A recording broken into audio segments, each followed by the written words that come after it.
wag po kayong kukurap. Baka ito na po ang pinakahuling pagkakataon na ang katotohanan, ang katwiran ay mananaig. Kagaya po na sinabi ni SP Alan, lahat po ay gagawin nila para patuloy na pagtakpan ang isang issue na kayong lahat ay may kinalaman sapagkat pera po ninyo ang ninakaw nila.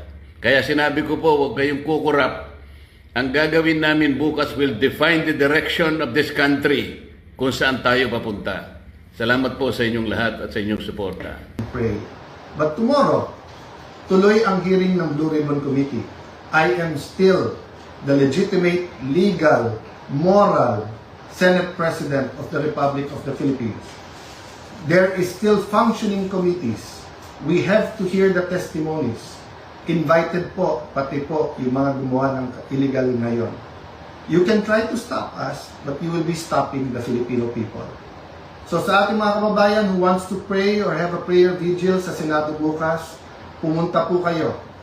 Pag hindi po kami pinapasok, sama-sama na po tayo outside the Kulambo.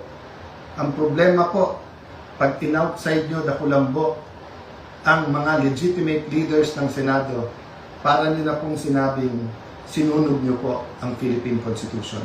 Sana naman po, tonight, makapag-isip-isip ang mga gumagawa nito.